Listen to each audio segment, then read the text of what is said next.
Thank you for tuning in to the GSMC Dead Ball Sports Podcast, brought to you by the GSMC Sports Network. We have a great show for you today. We will be covering the Ravens Monday night football victory over the Los Angeles Chargers. We'll discuss Saquon and his big game and whether or not he's a legit MVP candidate after Eagles beating the Rams. We'll discuss the 49ers getting dominated by the Green Bay Packers. We'll discuss the Manchester City losing their fifth straight game as they lost to Tottenham. And please stick around for the end of the show. I'll be giving you my reaction or my preview of tomorrow's Champions League fixtures. Before we start off, if you have a question during the show, we want to hear your input is a big part of what makes this show successful, and we thrive on your energies and insights. Whether it's a comment, a thoughtful question, or an opinion you just have to share, please don't hesitate to drop it in the chat. And if you want to make absolutely sure your message stands out and gets featured on the show, there's an easy way to do that. Use the super chat button on the bottom of the chat box. Send in your super chat. This guarantees that super chat gets read on the air. And it's also a fantastic way to support our channel. We really rely on your support to keep bringing you the sports content you love, and we appreciate every bit of it. So go ahead, let us know what you're thinking, hit that super chat button, and let's keep this show as interactive and exciting as possible. And if you prefer, you can always go to the GSMC podcast, gsmcpodcast.net, to tip, donate, or leave a comment or question there. We couldn't do what we do without your amazing support, and we're so thankful to have you as part of our community.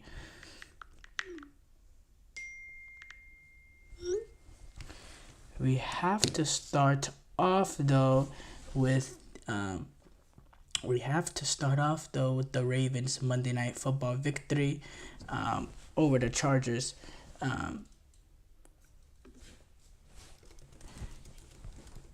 it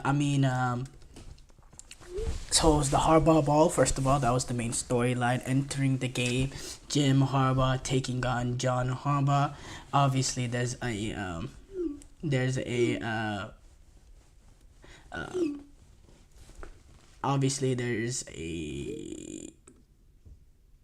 a big game still going on. Besides the fact that John Harbaugh is taking on Jim Harbaugh, the Ravens entering this game off of a disappointing loss to the Steelers, trying to gain some momentum back towards them going forward after a huge help they got from the Cleveland Browns on Thursday night of beating Pittsburgh to bring them right back into the division title race, while the Chargers came in off their biggest win arguably of the season, beating a Bengals team who has not been doing great this season, yes, but if you look at the Chargers and the quarterbacks that they beat beforehand, that was their most impressive win. And in this game, I thought they got off to a good start. They got that touchdown early on in the game, and they looked like they had that little bit of momentum. But what the Ravens were able to do in terms of returning back to what they were doing really, really well earlier on the season, the Baltimore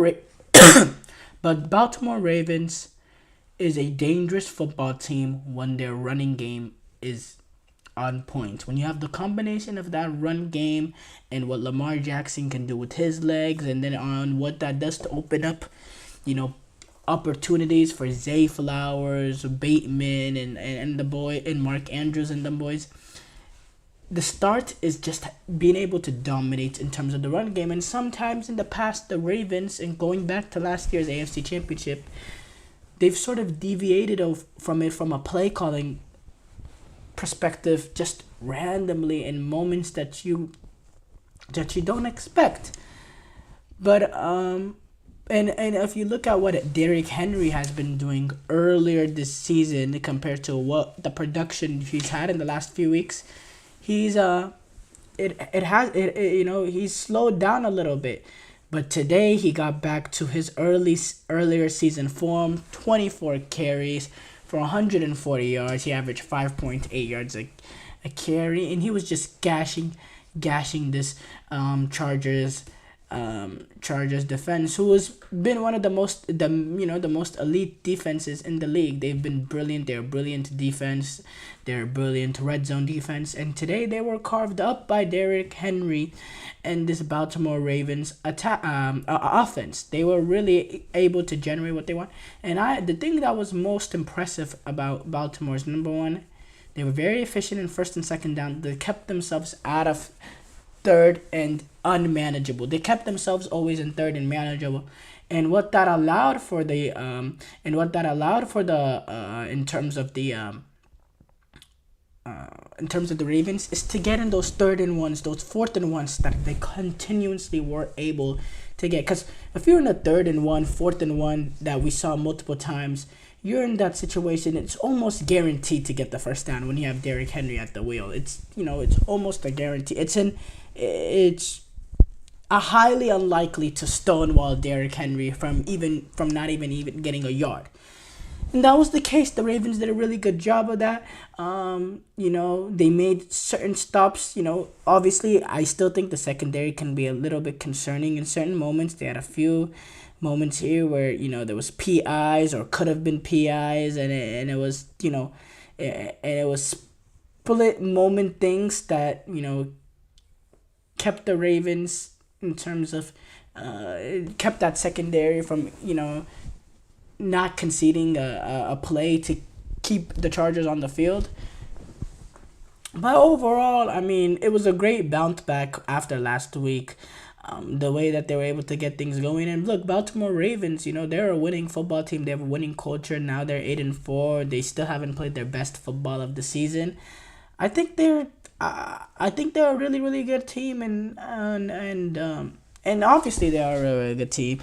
And as far as the Chargers, the Chargers, they still have not beaten a team with a winning record, despite that they beat Cincinnati, but Cincinnati has been poor this season overall. The Los Angeles Chargers, there is still that question over them. Can they beat a good team? Their 7 wins this season came against the Bengals, who are 4-7, the Tennessee Titans, the Cleveland Browns, the New Orleans Saints.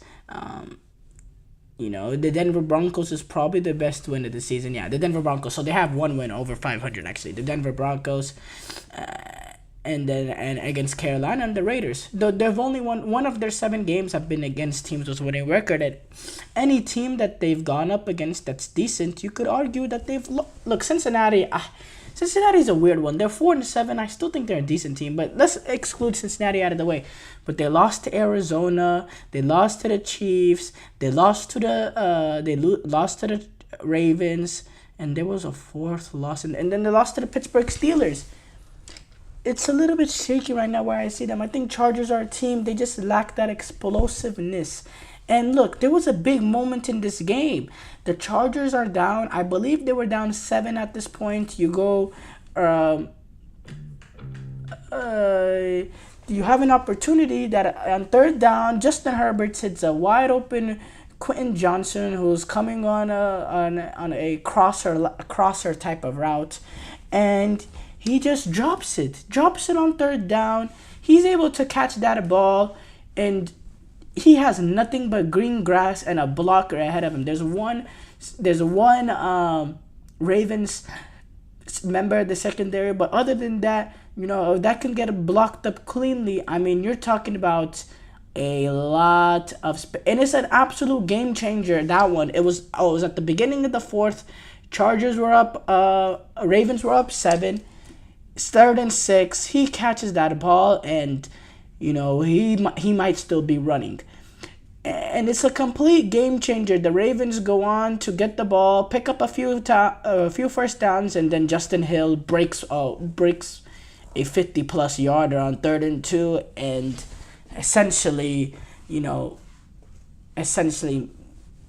makes it impossible for the Chargers to come back. It was a 14-point game after that. And yeah, that's kind of the story, man. It's, little bit things that go here and there can completely change the momentum of a game. And I thought the Chargers played overall a good one. I thought defensively they were not as, not to the team that not to the level of the defense. I've seen them earlier. I thought they struggled to contain that run game. I thought Justin Herbert was decent. I thought he made a really good play avoiding the blitz. I believe it was on third down to find McConkey. And then they ended up getting a field goal out of that drive to cut it to a 1-point game. I think at that point they made it 17-16.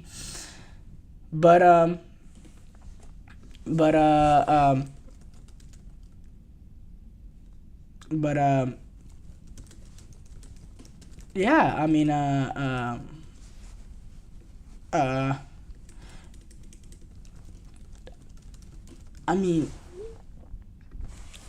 it's hard to analyze this for the Chargers. I still want them to see them beat a really good team. Now, going back, I'm gonna answer this comment I see.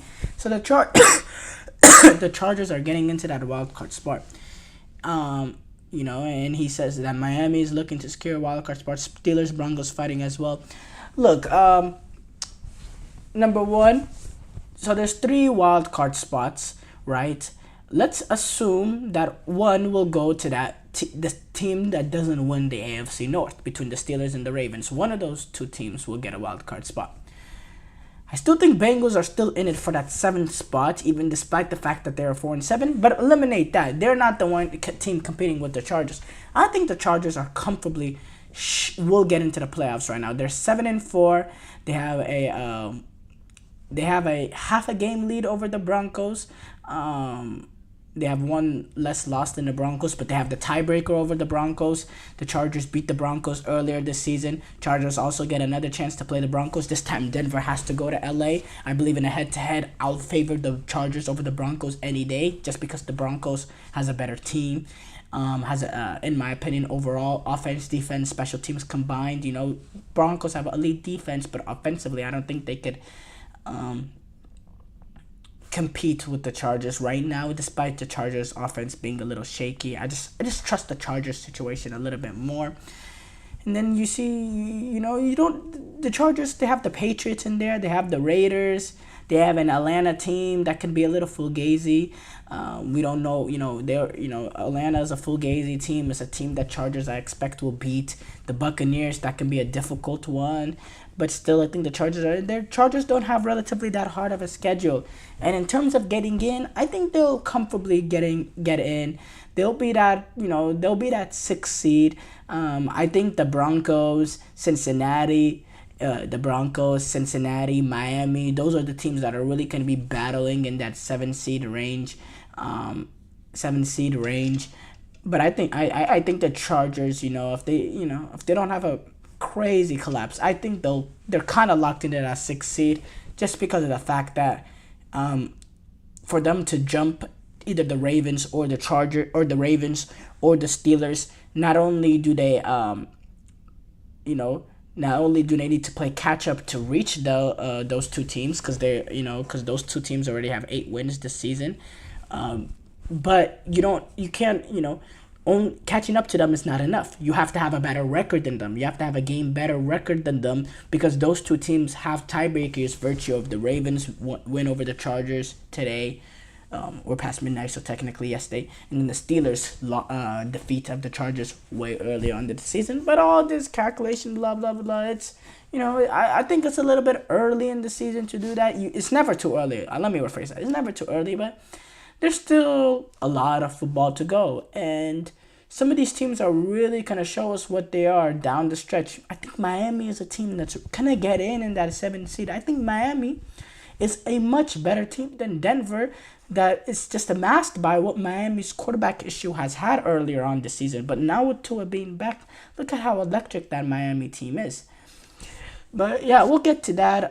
Short break here coming up. When we come back, though, we will discuss the Eagles-Rams game. I feel like I'm losing my mind. Is everybody in the world blind? Please, Lord, give me a sign, a sign. I feel like I'm losing my mind. Is everybody in the world blind?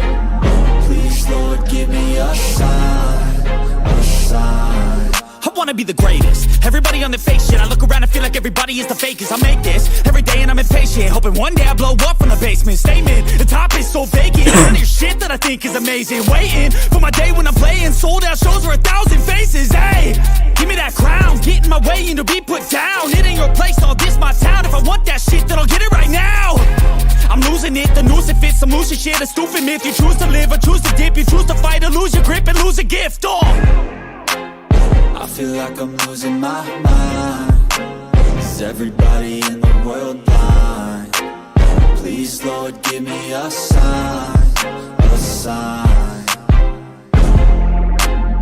I feel like I'm losing my mind. Is everybody in the world blind?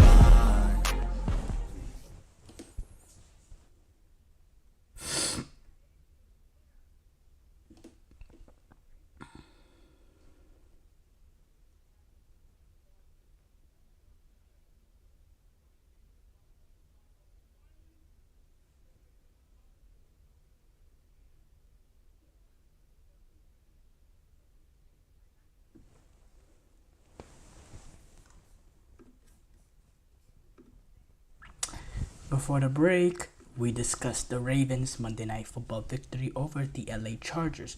We move on to discuss Saquon and his big game as the Eagles defeated the Rams. Saquon went on a doozer.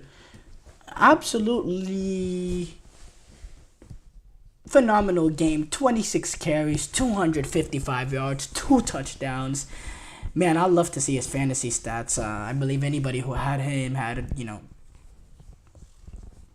had a very good chance at winning their week just based on what Saquon. 26 carries for 255 and 2 touchdowns. In this era of quarterback football, of pass offense, of heavy pass offense, to go 26 carries of 255 yards and 2 touchdowns is absolutely sensational. As the Eagles defeated the Rams 37-20, and yeah, look, the Eagles' balance attack of being able to being able to only throw the ball 20 times, to have, ideally Philadelphia Eagles, they want it to be 50-50. If they could have more carries than passes thrown, even better. They had 26 carries. They only had 22 passes thrown, and if Saquon running it for the way he's running it, averaging 9.8 yards a carry, why throw the ball?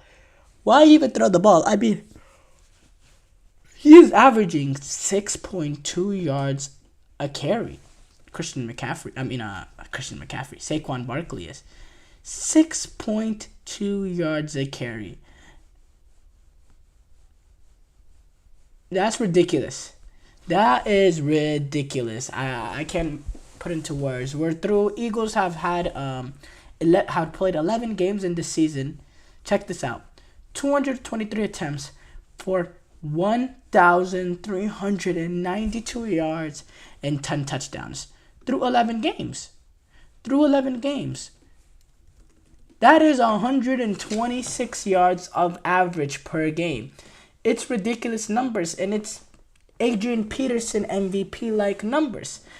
But the problem is, the problem with the MVP debate is the MVP is a quarterback award. Let's just get that straight. Especially in this era of quarterback offense, of passing offense, how everything is tailor-made so the quarterbacks get all the shine and all the money and all that. It's going to take a Herculean effort for a non-quarterback to win the MVP. Now, you can argue 223 attempts for 1,392 yards. It's a Herculean effort. Well, yeah, you can argue that. But we've seen Tyreek Hill do something similar in terms of from a wide receiver position. We've seen what Christian McCaffrey did last season, not just in terms of rushing yards, but overall all scrimmage yards, the numbers he was able to attain, how vital of a player he was for his 49ers offense.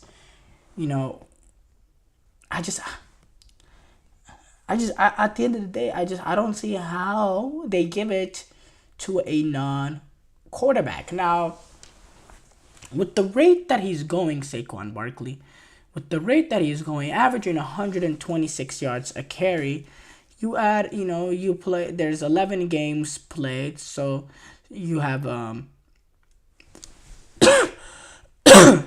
you have six games remaining. Yeah, because it's a 17-game schedule now. The way he's running it right now, if he can maintain it, which, it's an if, he's on pace to go for almost 2,150 yards. If he can break that 2,100 yard mark, I mean, that is a ridiculous number. That is a ridiculous number, and the consistency too as well. The consistency as well to be able to do that is just ridiculous. But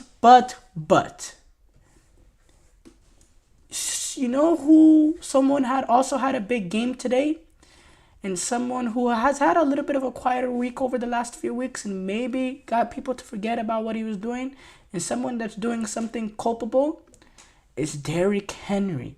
Derrick Henry this season has 221 attempts for 1,325 yards and is averaging 6 yards a carry with 13 touchdowns. That's ridiculous too. Now, Saquon does have 27 receptions compared to Derrick Henry's 10, but also Saquon has made some mistakes this season that cost them games. Actually, the big one we're talking about really is that drop against the Atlanta Falcons. That drop early on against the Atlanta Falcons. And it was a bad drop. It was a bad drop, and it single-handedly lost them the game. I believe that might be their last. No, they also got destroyed by Tampa Bay. And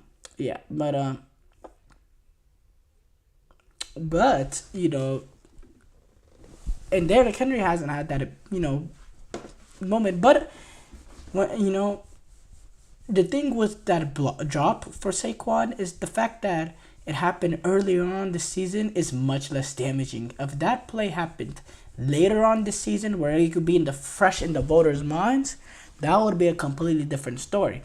So I don't think that's gonna really weigh him down that much. And to be fair, one play like that shouldn't. But Derrick Henry's having an equally unbelievable year, and the importance that he has to the Baltimore Ravens offense is similar to Saquon. Now, Derrick Henry does have Lamar Jackson alongside him as well. That's going to, take away from his impact, I guess. But, Saquon has been ridiculous. But you look at other quarterbacks in the years that they've been having, Josh Allen, which I'm not a fan of. But, he's up there, in terms of MVP odds. I still think Lamar Jackson, at the end of the day, just overall what he's been doing, I think he's always going to be in there. And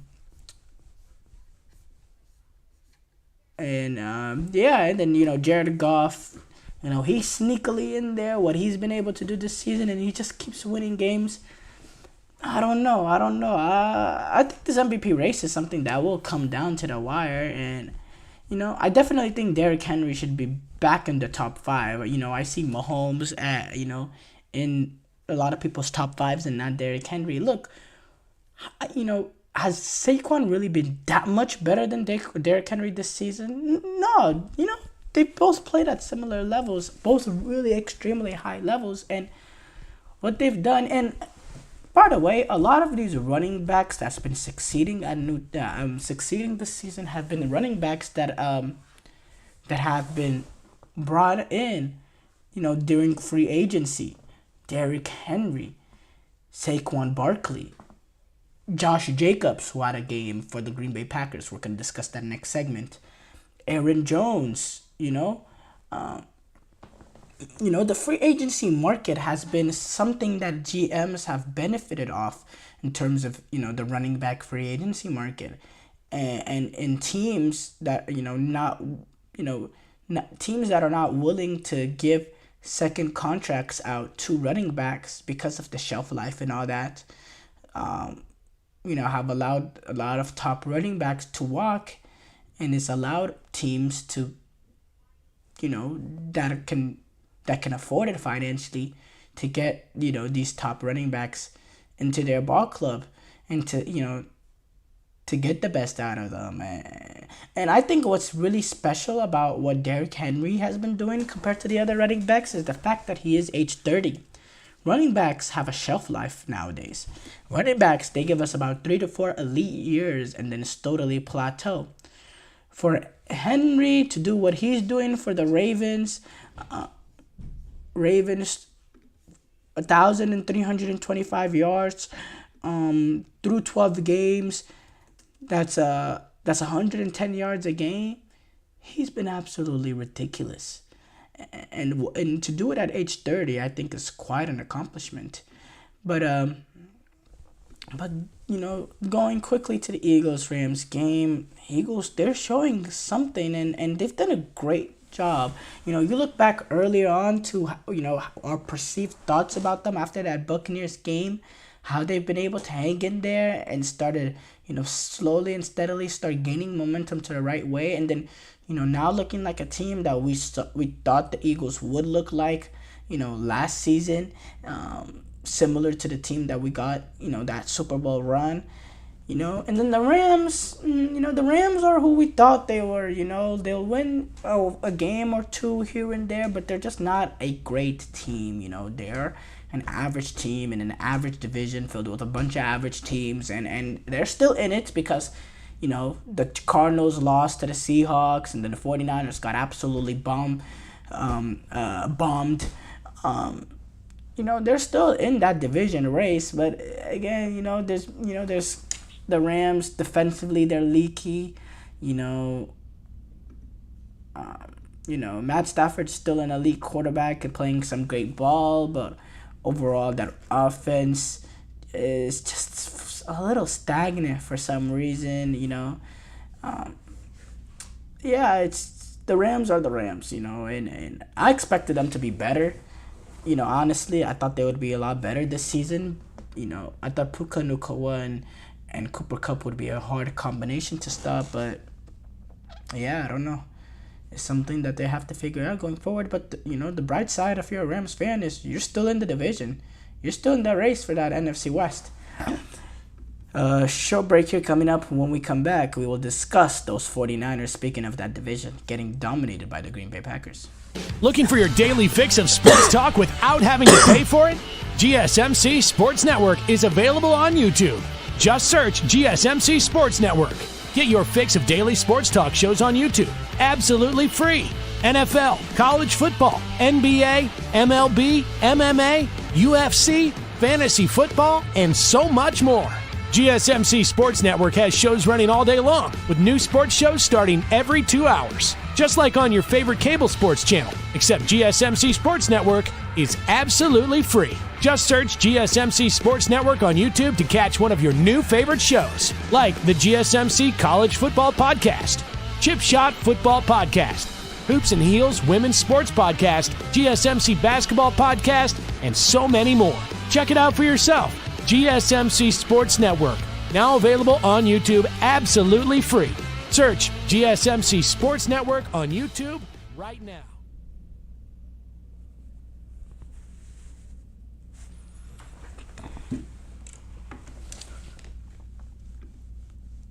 Before the break, we discussed Saquon winning MVP was the Eagles taking on the Rams. We move on to discuss the 49ers getting dominated by the Green Bay Packers. And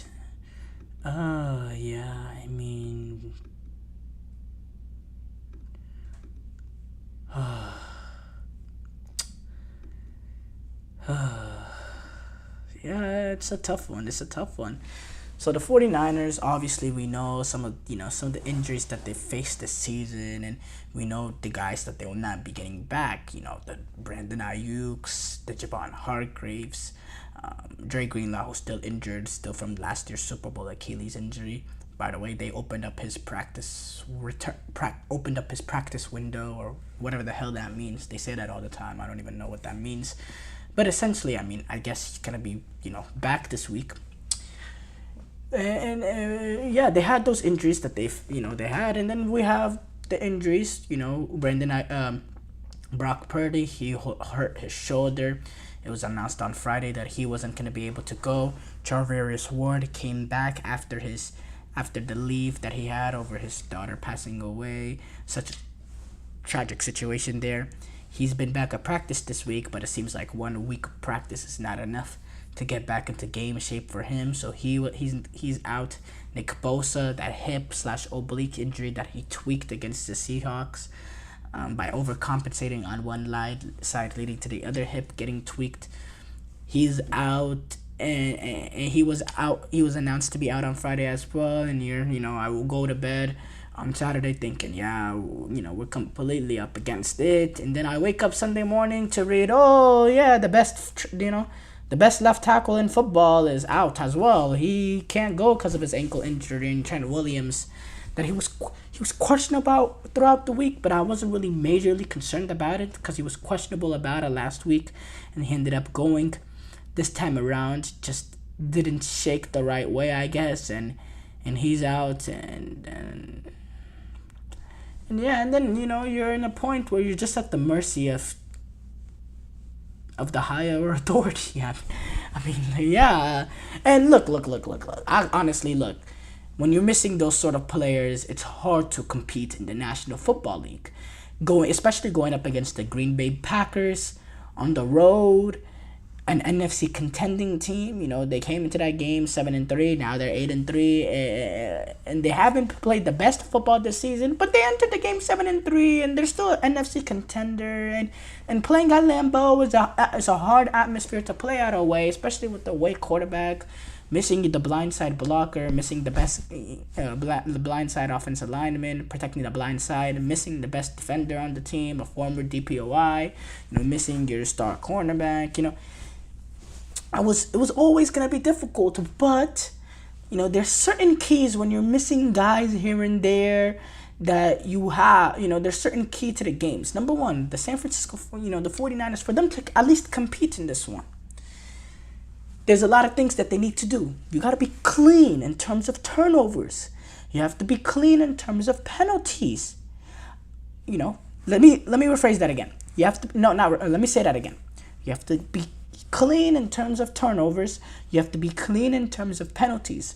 Offensively, your star skill players that are available, like Debo Samuel, CMC, all those, they need to be the ones that are making the big plays, that are carrying the backup quarterbacks.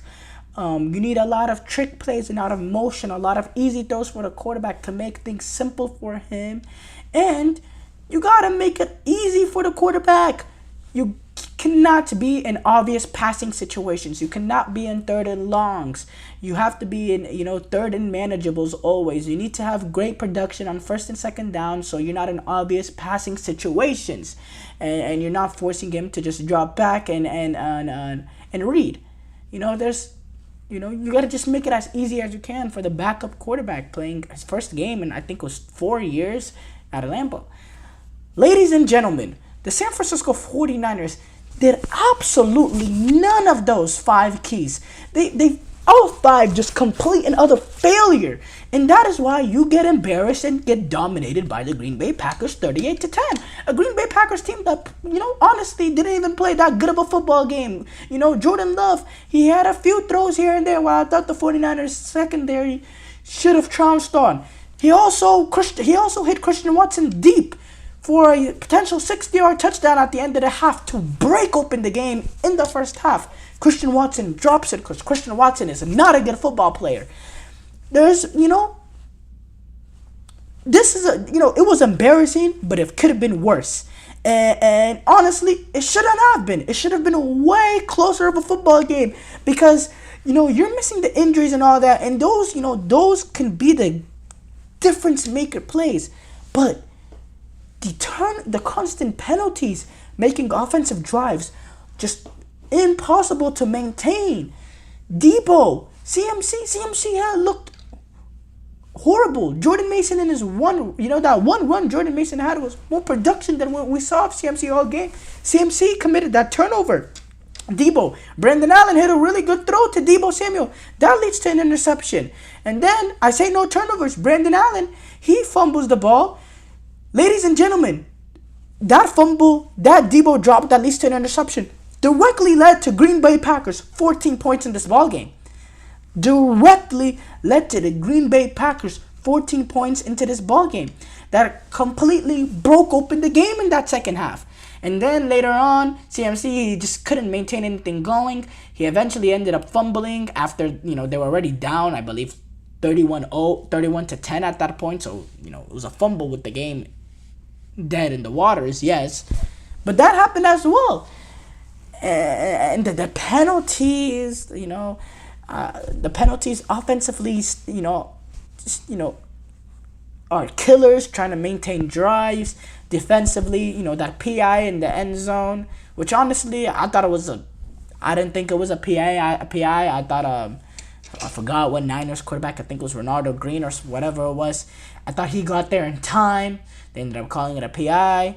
And then it led to Josh Jacobs getting a touchdown. The 49ers defense, oh my God. I mean, this is, I thought that they were going to come out with some spirit and with some swagger, knowing the situation the Niners offense is facing without the quarterback. And yes, you're missing Nick Bosa, but the amount of missed tackles.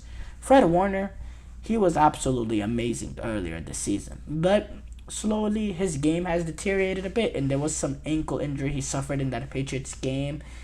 That probably has a factor in it. I'm not denying that.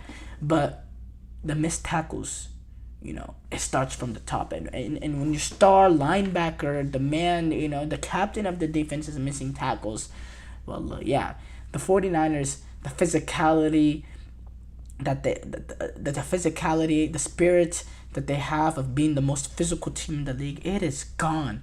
They are a bunch of...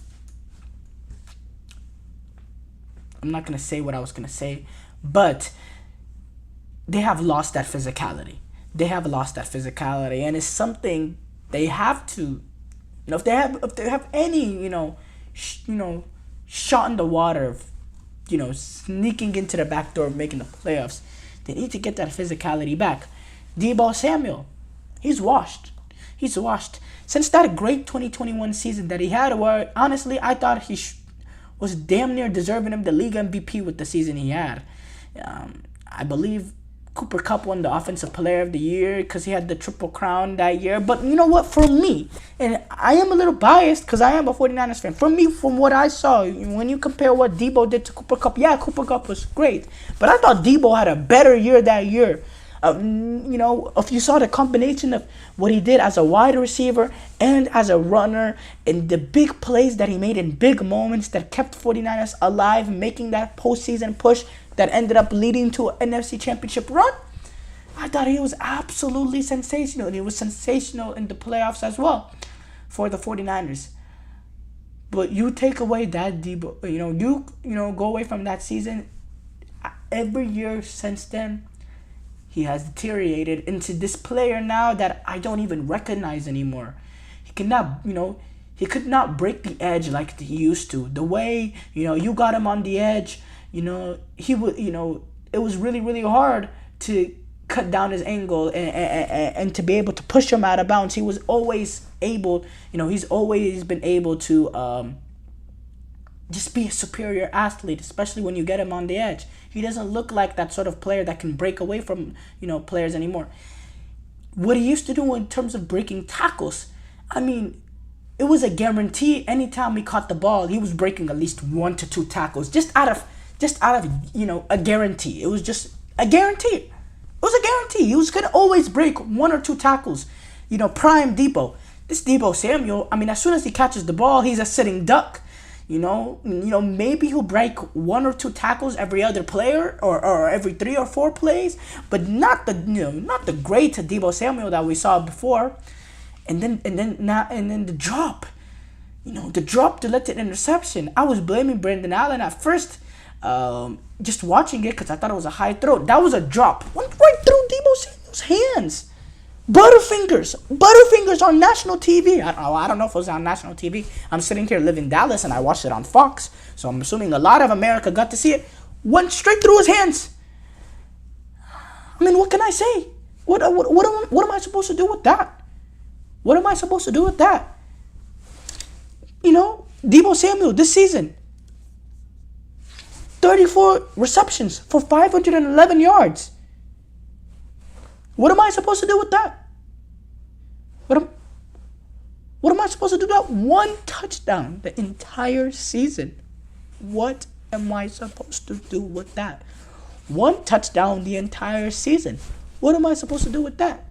He's washed. He is capital WASHED, washed. And he's been a great player and all that, but the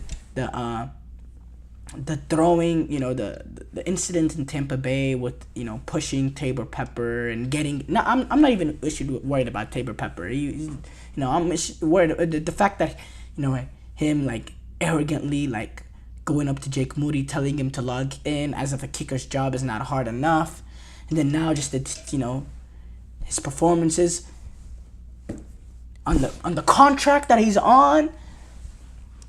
I mean, what am I supposed to do with that? And then look, it's I don't know how much time do I have. Yeah, look, wow. By the way, it's been 13 minutes so far. It seemed like it's only been 5 minutes. That's how frustrating of a loss this is for the 49ers.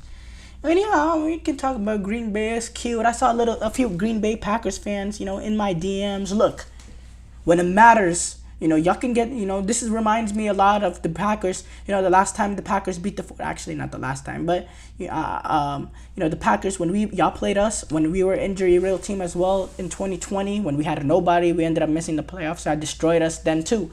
Y'all do a really good job of, getting on us when we're down. Y'all do a really good job of that, but in the big moments in the playoffs, we're 3-0 against y'all. And y'all better pray, you Packer fans. Y'all better pray that the 49ers, don't get into this playoffs, which is looking highly unlikely, just what we've seen so far. Because we'll get y'all again. We'll get y'all again. If we have to go to Lambeau, we will. I'm not saying that's going to happen. I don't think we're going to get in just based on what we've seen so far. But, yeah, Jordan Love, he's okay. He played another mediocre ball game, made a few throws here and there. Should have thrown a pick.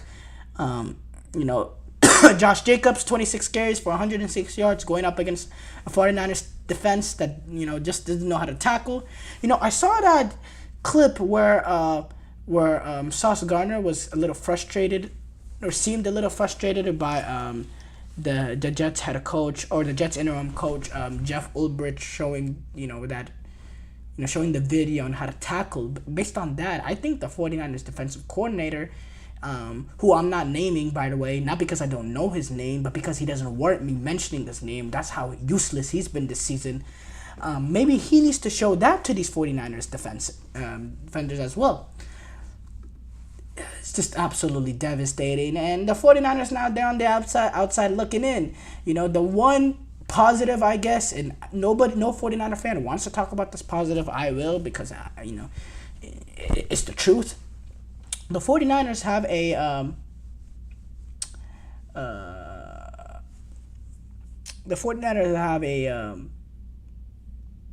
what's the word? Are in the NFC West. And the NFC West is 0-5 this week. Or the NFC West did finish 1-3 this week. And the one win came, with the Seahawks. They beat the Cardinals. The Cardinals lost, the Rams lost, the Niners lost. Seahawks were the only team that got the win, and so the 49ers are still only one game below the three teams in the NFC West ahead of them, the 49, the Rams, Cardinals, and Seahawks. But the issue with that is all those three teams have a tiebreaker lead over the 49ers. And all three teams have a considerably easier schedule than the 49ers as well. So the 49ers will have to finish ahead of those three teams, just based on how the tiebreakers go, and do that with a better record. So, yeah, the 49ers season is in danger, it's on life support, and, I guess they have another must-win on Sunday against Buffalo. That'll be scary as a Niners fan, but yeah, it's really, really sad, the state of this team right now. Short break here coming up. When we come back, we will discuss Manchester City's 5th straight defeat as they lose to Tottenham.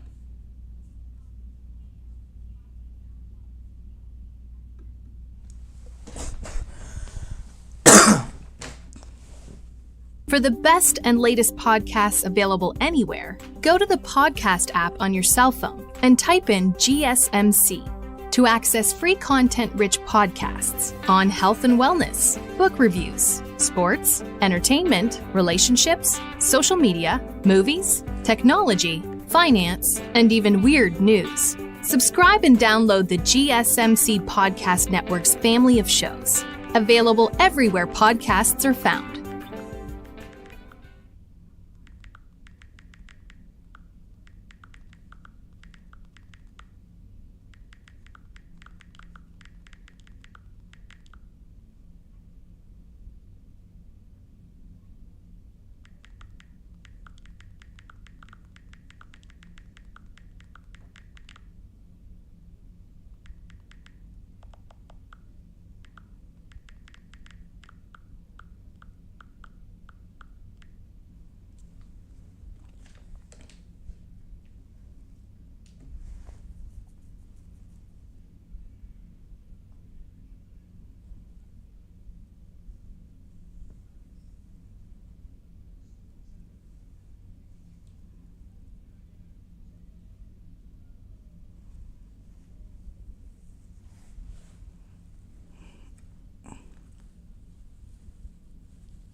Before the break, we discussed the 49ers getting dominated by the Packers. We move on to discuss Manchester City's 5th straight defeat as they lose to Tottenham.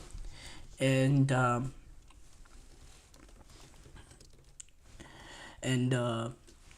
yeah, Manchester City, they are really struggling this season. Or not this season, but recently, 5 straight defeats in all competitions, 3 losses in a row now in the Premier League. And with that loss, they are 8 points adrift of Liverpool, with Liverpool coming up this weekend. That game will be at Liverpool at Anfield coming up this weekend. So, yeah, that's a little bit of a rough place to be in if you're a Liverpool, if you're a Manchester City supporter, I guess. I mean, I think City has caught up to Liverpool being up by 8 points before, so there's that aspect. But 5 straight losses in all competitions. 4 straight losses have never happened, so 5 does raise alarm bells. And I have a little bit issue jumping on this train that everybody has been jumping on. Oh, City, they've just lost it. All good things come to end. Blah blah blah blah blah. Okay, let's just calm down for a second. Let's just calm down a second, because number one, people have forgotten already how Manchester City looked through their first stretch of games this season. Manchester City were playing some of the best football that they have ever played to start off this season for a good stretch. Now, recently, a little bit after that Rodri injury, by the way, they've essentially not played Rodri the entire year. He came, his second game that he started the season, he suffered that ACL injury. Rodri has not really been involved with Manchester City all season. Let's get that in the way. So people talking about, this coming with Rodri injury. Well, Rodri didn't play earlier this season and City were absolutely dominant. So is it Rodri? I think Rodri's injury does have an impact to it, because in the midfield, they don't have that beef in there. They don't have that defensive stability in the midfield. I'm not denying that point by any point and by any means. I'm definitely not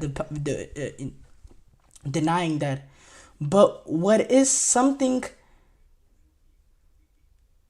plaguing this team is the fact that defensively they're just too leaky.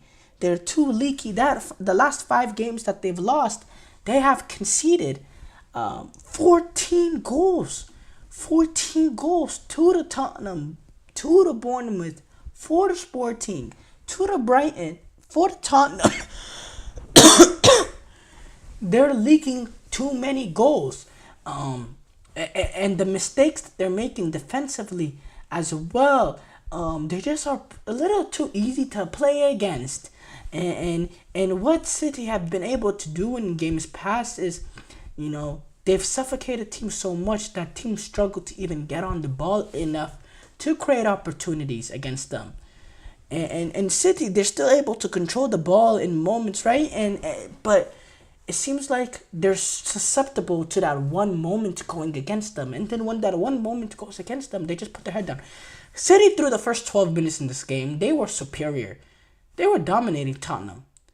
One moment that leads to a James Maddison goal in the 13th minute, and then suddenly City are playing with some nervous energy and look like a whole different ball club. And Tottenham slowly started gaining momentum. In the few moments that they were picking apart passes and going forward, they looked deadly. They looked like they despite having 40% of the possession, only having 9 shots, all of their opportunities were clear cut-out opportunities. It was so easy for them to play through Manchester City. And it's so ironic as well, because Tottenham has been the team this season that, despite being able to dominate in games, they have not been clinical enough to take advantage of the opportunities, especially earlier on with the few opportunities that came. This was a reverse of what we've seen from Tottenham earlier this season. Despite the other team having more possession, having more of the ball, they were the ones that were more deadly, more devastating, more clinical. And